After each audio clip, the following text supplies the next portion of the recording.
Policy Coordinating Committee. A PCC is led by a special assistant to the president from the Policy Council and includes political assistant secretary level experts from the relevant departments, agencies, or offices. The purpose is to determine where consensus exists, clearly identify where there are differing opinions, and develop options for resolving the remaining questions. If no outstanding questions or disagreements exist, the PCC may resolve the issue and move toward implementation at the agency level. Deputies Committee. A DC is a meeting of presidentially appointed executives chaired by the Policy Council's deputy assistant to the president and relevant deputy secretaries. It evaluates the options produced by the PCC and frequently directs the PCC to add, expand, or reevaluate an option or even to reach a compromise and resolve an issue at that level. Principals Committee. When questions are not resolved by a DC, the director of the Policy Council will chair a PC, which is attended by the relevant cabinet secretaries and senior White House political staff. This is the final opportunity for the president's most senior advisors to discuss the question. Make sure that each principal's position is carefully understood and see whether consensus or a compromise might be reached. If not, the Chief of Staff's office will schedule time for the PC to meet with the president for a final decision. Despite having seemingly clear and separate portfolios, the three policy councils frequently have areas of overlap, which can result in confusion, duplication, or conflict. For example, there are the areas of immigration and border security, either NSC or DPC, healthcare, energy, and environment, either NEC or DPC, and trade and international economic policy, either NSC or NEC. Identifying these potentially problematic areas and assigning policy responsibilities to only one council where possible will help to speed up the policy coordination process.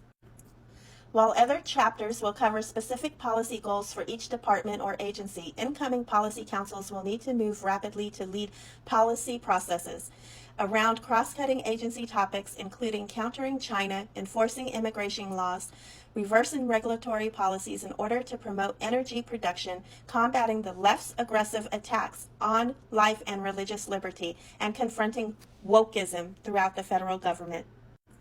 National Security Council. The NSC is intended to be an interdepartmental body within the White House that can set national security policy with a whole-of-government approach. Unlike the other policy councils, the NSC was established by statute. Statutory members and advisors who are currently part of the NSC include the President and Vice President, the Secretaries of State, Defense and Energy, the Chairman of the Joint Chiefs of Staff, and the Director of National Intelligence. The NSC staff, and particularly the National Security Advisor, should be vetted for foreign and security policy experience and insight. The National Security Advisor and NSC staff advise the President on matters of foreign policy and national security, serve as an information conduit in times of crisis, and as liaisons, ensuring the written communications are properly shared among NSC members.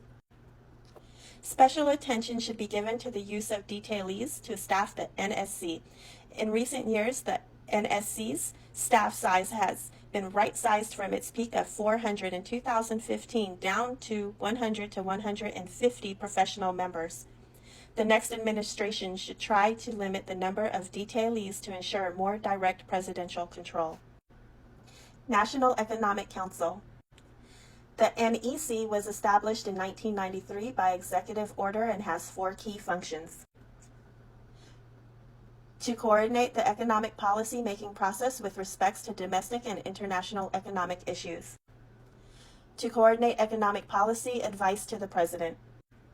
To ensure that policy decisions and programs are consistent with the President's stated goals and that those goals are being effectively pursued. To monitor implementation of the President's economic policy agenda. The NEC Director coordinates and implements the President's economic policy objectives by working with Cabinet Secretaries, their departments, and multiple agencies. The Director is supported by a staff of policy experts in various fields, including infrastructure, manufacturing, research and development, agriculture, small businesses, financial regulation, housing, technology, and innovation, and fiscal policy. The NEC considers economic policy matters, and the DPC typically considers anything related to domestic matters, with the exception of economic policy matters. It also differs from the Council of Economic Advisors.